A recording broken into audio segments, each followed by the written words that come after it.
नमस्कार मित्रांनो आणि स्वागत आहे तुमचं आपल्या एका छोट्याशा नवीन व्हिडिओमध्ये. मित्रांनो, ही आहे आपली आर्टिगा VXI CNG आणि आज आपण या गाडीमध्ये टाकतो आहे इरिडियम स्पार्क प्लग. हे बघा, हे आहेत बॉसचे डबल इरिडियम स्पार्क प्लग आहेत. बघू शकता, तुम्हाला क्लिअरली दिसून गेले. बघा, डबल इरिडियम असं नाव लिहिलेलं आहे. याचा जो हे आहे तो बघा, पॉईंटसुद्धा बघू शकता किती छोटा आहे.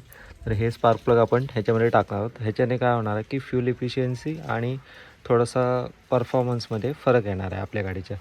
कारण आपली गाडी एकतर CNG आहे, त्याच्यामुळे थोडासा पिकअप ड्रॉप किंवा मायलेजमध्ये सुद्धा थोड्या दिवसानंतर ड्रॉप येतो. तर आपण स्पार्क प्लग चेंज करून पाहणार आहोत की कसं काय आहे रिस्पॉन्स ह्याचा, पिकअपमध्ये काही फरक पडतो का किंवा मायलेजमध्ये, त्यानंतर गाडीच्या आवाजात काय फरक पडतो काय, या सर्व गोष्टी आपण बघणार आहोत. तर 4 आहेत ह्याच्यामध्ये.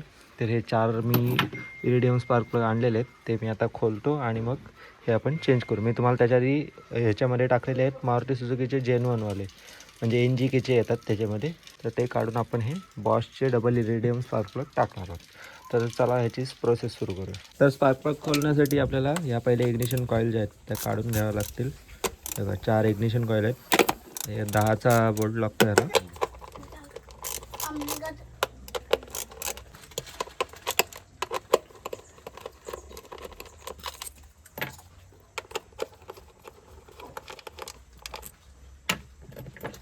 आपण याचे बोल्ट सर्व काढून घेतले आहेत. आता आपण पहिली इग्निशन कॉईल काढतो. ही बघा, ही आहे आपल्या गाडीची इग्निशन कॉईल.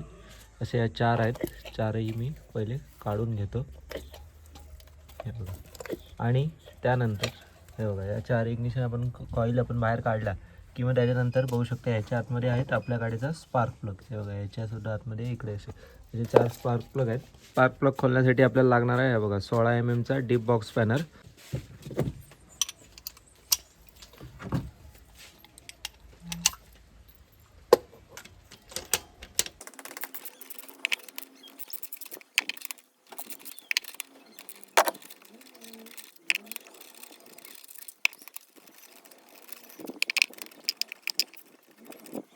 चारही स्पार्क प्लग आम्ही खोलून घेतलेले आहेत. आता आपण हे बघा, ही जी कॉईल आहे ती याच्यामधनं पहिले एका सॉकेटमधनं काढतो आहे. एकच कॉईल आपल्याला काढायची आहे आणि मग ती कॉईल ह्याच्या आतमध्ये अशी टाकायची आणि हे बघा, अशा प्रकारे आपला स्पार्क प्लग जो आहे तो बाहेर येईल. हा 1 नंबरचा आहे. त्यानंतर याच्यामध्ये पुन्हा एकदा कॉईल टाकली किंवा हा बघा, हा आहे 2 नंबर. त्यानंतर हा बघा, हा आहे 3 नंबर स्पार्क प्लग. आणि त्यानंतर हा बघा, हा आहे 4 नंबर सिलेंडरचा स्पार्क प्लग. हे 4 स्पार्क प्लग मी काढलेले आहेत. बघू शकता, हे बघा, ही 4 स्पार्क प्लग आहेत आणि ह्याची अशा प्रकारे कंडिशन आहे.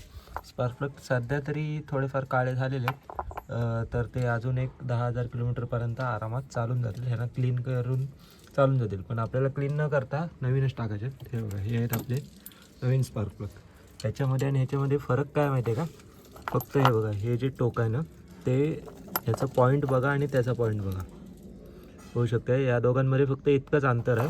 ह्याच्यामुळे काय होतं माहिती आहे का, की ह्याचं स्पार्किंग एकदम प्रॉपर होते आणि त्याच्यामुळे जो मायलेज आहे, त्यानंतर पिकअप आहे, त्यानंतर आणखीन गाडीची व्हायब्रेशनवर सुद्धा थोडाफार फरक पडतो. तर यासाठी या स्पार्क प्लगला खूप चांगलं मानलं जातं. बऱ्याचशा परफॉर्मन्स कारमध्ये सुद्धा हे इरिडियम स्पार्क प्लगच टाकले जातात.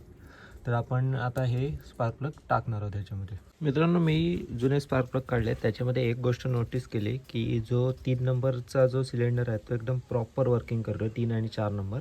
पण 1 आणि 2 नंबरचा जो सिलेंडर आहे त्याच्यामध्ये थोडं जास्त काळे झालेले आहेत प्लग. तर आपण हे स्पार्क प्लग टाकतोय आता. हा बघा, हा स्पार्क प्लग टाकताना बघा, एकदम असा हळू असा आतमध्ये सोडायचा, जेणेकरून ह्याचा जो हा पॉईंट आहे ना, हा बघा, हा जो पॉईंट आहे हा डॅमेज होत नाही आहे. तर एकदम हळूहळू असा ह्याच्या आतमध्ये पूर्ण खाली टच होईपर्यंत असं स्लो सोडायचा.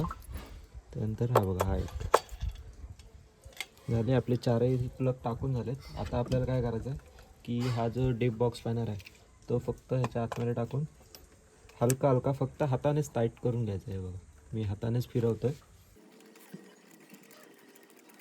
हाताने फिरवलं आहे बघा, आता टाईट झालं आहे हाताने. त्यानंतर हे 4ही असेच टाईट करून घ्यायचे आणि नंतर मग आपल्याला रॅचेटने थोडंसं एकदम हलक्या हाताने टाईट करायचं. पहिले आता मी 4ही असे नॉर्मली फिरवून टाईट करून घेतो.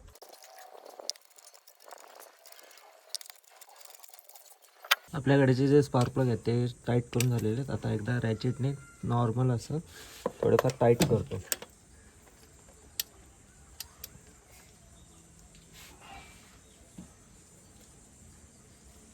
हे बघा इतकंच आपल्याला टाईट करायचं आहे. तसेच सेम चारही स्पार्क प्लग तसेच सेम टाईट करायचं. हे बघा असं एकदम थोडंसं टाईट करायचं.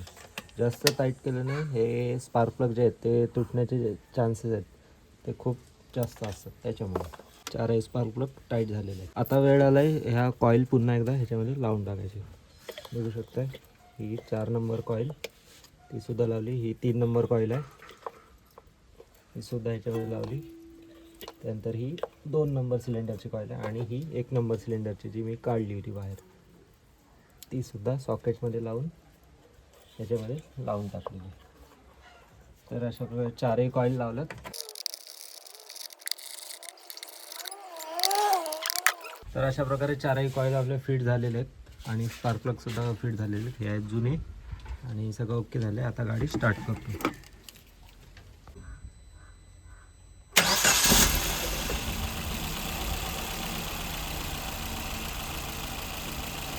तर आता आपली गाडी स्टार्ट झालेली आहे. आता राऊंड मारून बघू. स्पार्क प्लग लावून झालेत. आता आपण जातोय गाडीचा ट्रायल घ्यायला. बघतो आता सांगतो तुम्हाला कसं काय किती फरक पडतोय. सध्या तरी बाकी काही इतका फरक नाही वाटला पण पिकअपमध्ये थोडाफार फरक आलेला आहे. जसं की जे जुने NGKचे होते त्यानंतर आता हे इरिडियम टाकल्यामुळे थोडाफार फरक जाणवतोय. पण आपण आता मेन रोडला जाऊन बघूया एकदा ट्राय करून. आता मी गाडी आणले मेन रोडला आल्यानंतर खरा फरक समजतोय. गाडी नक्कीच परफॉर्मन्समध्ये थोडाफार फरक आलेला आहे. गाडीचा जो पिकअप आहे CNGवर असताना आता हा बघू शकता घाट रस्ता आहे आणि गाडी आपली 5व्या गिअरला आहे. अजिबात काहीच प्रॉब्लेम वाटत नाही आहे. 60चा स्पीड आहे आणि RPM सुद्धा 2000 पर्यंत आहे आणि गाडी आपली आता सध्या CNGवर आहे. नक्कीच ह्या इरिडियम स्पार्क प्लगमुळे फरक हा पडलेला आहे. तर तुम्ही सुद्धा टाकू शकता इरिडियम स्पार्क प्लग. फक्त चांगल्या क्वालिटीचे आणि चांगल्या कंपनीचे टाका जेणेकरून काही प्रॉब्लेम होणार नाही. कारण त्यामध्ये डुप्लिकेटसुद्धा येतात. त्याच्यामुळे टाकताना ओरिजिनल तुम्हाला आणखीन ह्याच्याबद्दल काही माहिती हवी असेल तुम्ही कमेंट करून विचारू शकता. आणि जर गाडीबद्दलच्या छोटी मोठी माहिती पाहिजे असेल तर इंस्टाग्रामला सुद्धा तुम्हाला मिळून जाईल. आपल्या इंस्टाग्रामची लिंक खाली डिस्क्रिप्शनमध्ये दिलेली आहे. तिथे जाऊन तुम्ही इंस्टाग्रामला सुद्धा फॉलो करू शकता. तिथे तुम्हाला बऱ्यापैकी गाडीबद्दलची माहिती हे रीलच्या स्वरूपात बघायला मिळेल. तर आजची जी व्हिडिओ आहे ती आता इथे एंड करतो. व्हिडिओ कशी वाटली हे कमेंट करून नक्की सांगा. जर व्हिडिओ आवडली असेल तर व्हिडिओला लाईक करा, शेअर करा आणि जर चॅनलवर तुम्ही नवीन आले असाल तर चॅनलला सबस्क्राईब करा. तर भेटूया आणखीन एका अशा छोट्याशा नवीन व्हिडिओमध्ये. तोपर्यंत धन्यवाद.